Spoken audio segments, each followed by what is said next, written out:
All right, ladies and gentlemen, in this one, if you aren't wealthy, you can hang up here.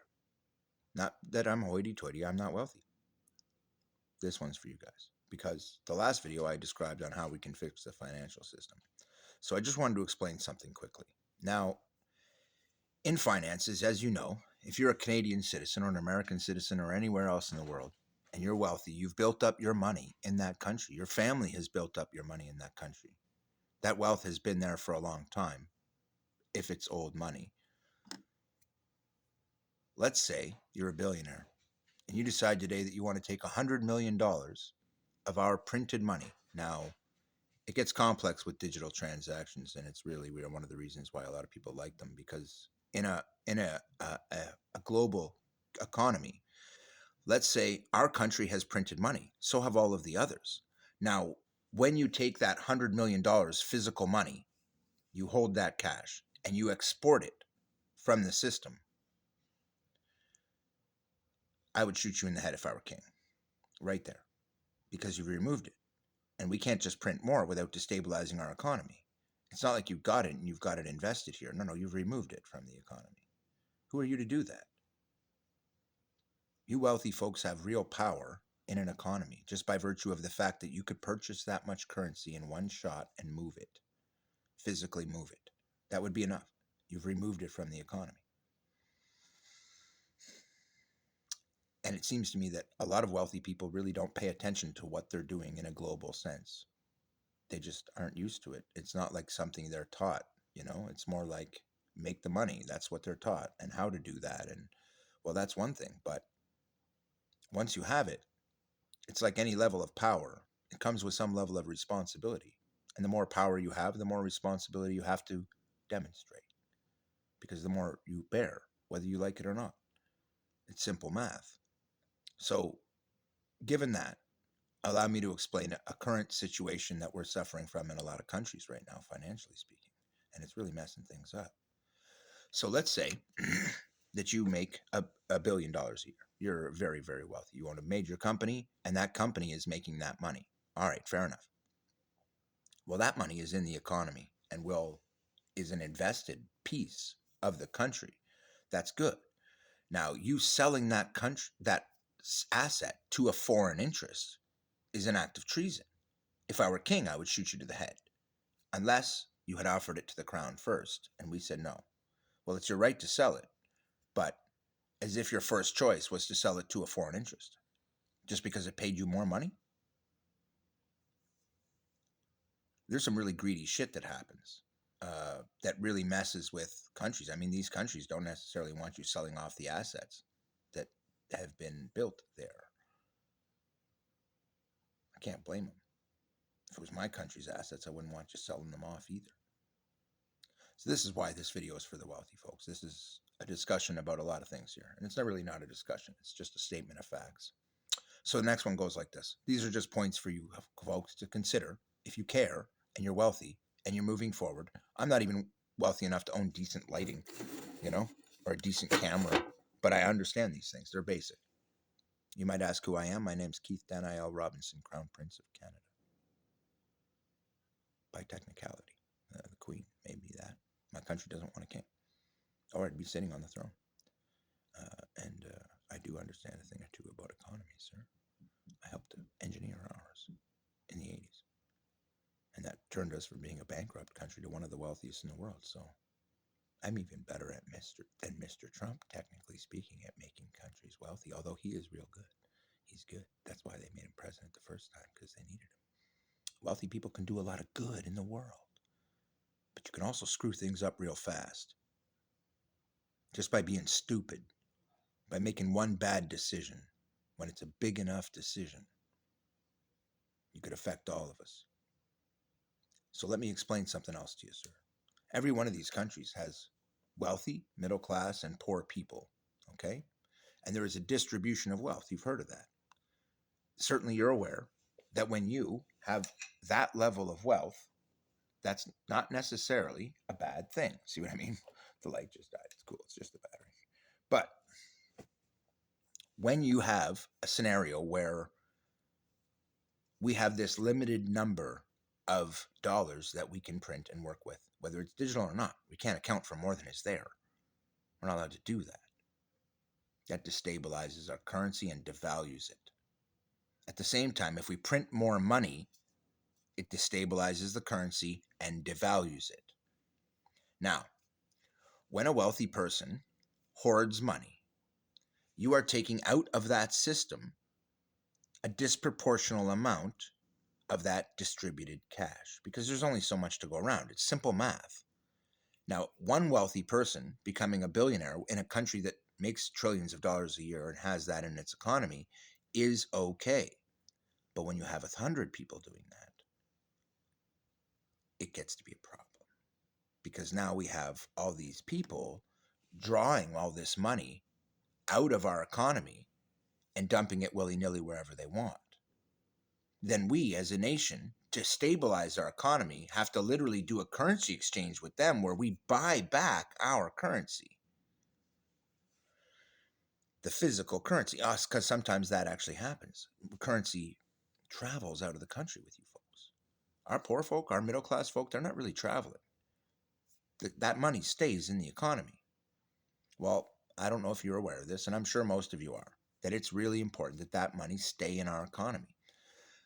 And the reason is that level of distribution has to be there. And it's like, it's not hard to imagine where enough wealthy people could really destabilize a country very quickly just by buying cash and moving it.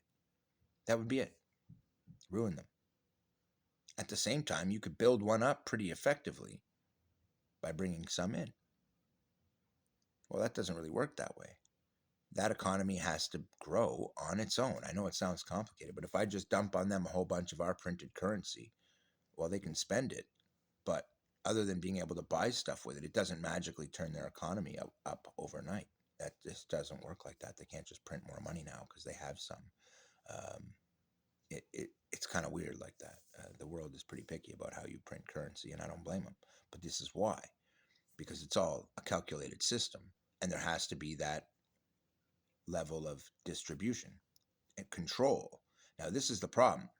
It's always been kind of random because there were never enough wealthy people to destabilize the system to the point where it became a real problem. Not since the time of ancient conquerors has so much of the world's wealth been concentrated in the hands of the wealthy. And because of that, it gets to be a problem when you guys take all this money. Now, it's one thing to make it, but you're not giving any back, right? And it's like the greedier people get, and the more they just want to buy a super yacht. That's the worst thing you could do. You just spent all that money offshore. And you know it, but you don't care. Evading your taxes. You do it all the time. You make all this money in the economy you're in, and then you rob them further. Because you're already robbing them. You're gouging the shit out of them. You're robbing them in every way you can. You're lying to them in advertising. That's the whole goal, right? Make as much as you can any way you can. Only that's not supposed to be the way it is. It's supposed to be called a business model. And it's supposed to have some morals and ethics to it. It's called ethical business practices. I really don't see a lot of that coming these days. But beyond that, I'm not going to go into that too much. I'm just going to say that this is a problem. You rich folk really are getting to be out of hand. And the problem is, you're doing the kind of things that countries, I mean, if I were king today, like I said, I'd shoot you right in the head for some of the things you guys are doing. And you wonder why they make confiscate your yachts, sell it, and distribute the cash? I mean, there's all kinds of things going on behind the scenes, too, that I'm not aware of, but that you guys are doing that are sketchy, bad shit. Making your money doing really evil shit, robbing the shit out of people. And, you know, this is not the way to make your money. There's no need for you to be a billionaire in the first place. Who the fuck are you? You're not so special. The fact that you think you are means you're a piece of shit. We ought to shoot you in the head because you think you deserve more than everybody else. Right away, you're an evil fuck.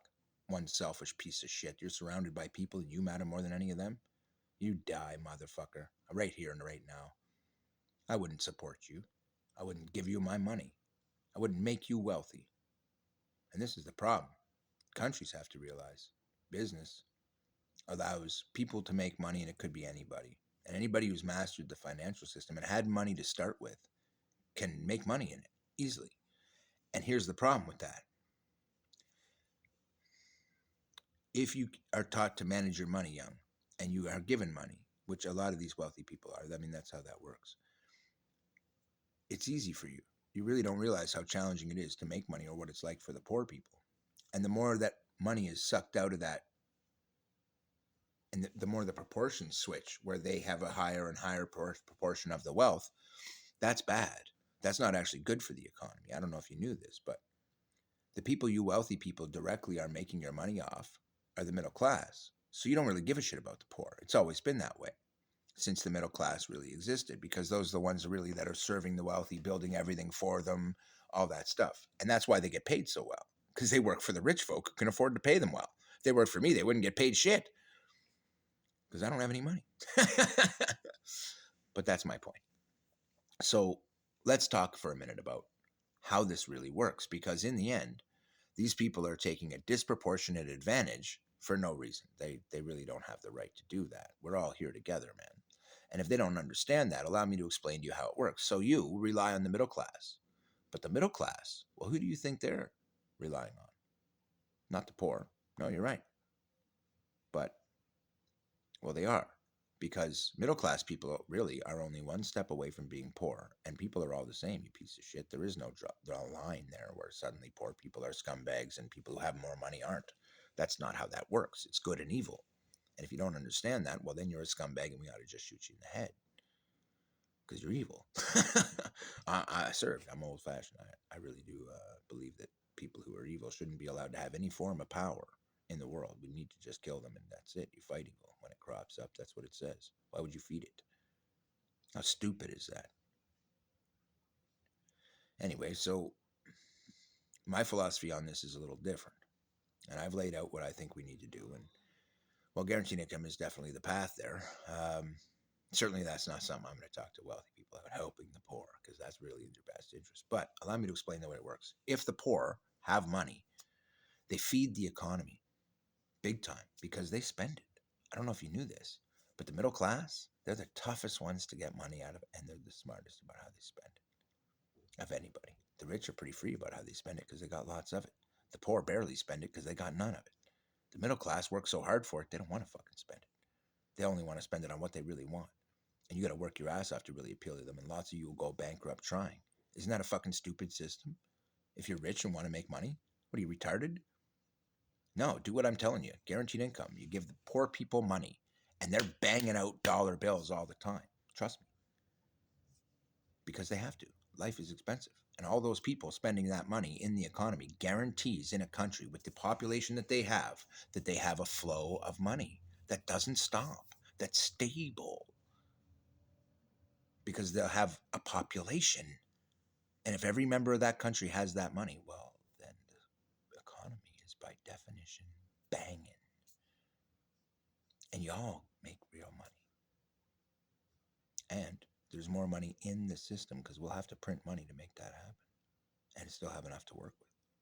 That's a fact. We'll have to define the number. That's the economist's role, is in the government, to figure out exactly how much we'll need to make it happen and to make the numbers happen. But in the end, we can do that. I mean, countries could simply agree that it's time to put aside the old economy and move to a new one. And it's the same model. I mean, it's just controlled, defined, and refined to allow all of us to manage effectively. You see, it's a relatively new thing that the world's economies are really mixing in a hardcore way. Like it's a different thing, especially now in the digital age and everybody's buying everything online. I mean, it gets really sketchy to even tell where you're buying anything from. And I'm not saying you only need to support Canadian businesses. It's not that. It's nothing to do with that. I buy stuff from AliExpress because it's the only thing I can afford to do. If I buy clothes, that's where I buy it from. In fact, I'm wearing a shirt that I got given to me, pants that I found. You know, I'm poor. I eat out of the garbage sometimes when I have to survive. That's how hard it is here right now for people on welfare. It's very tough. And they're telling me they don't have the money to do guaranteed income. Well, that's bullshit. We have tons of money. We just give it to other countries all the time in huge amounts instead of giving it to our people. We're exporting it.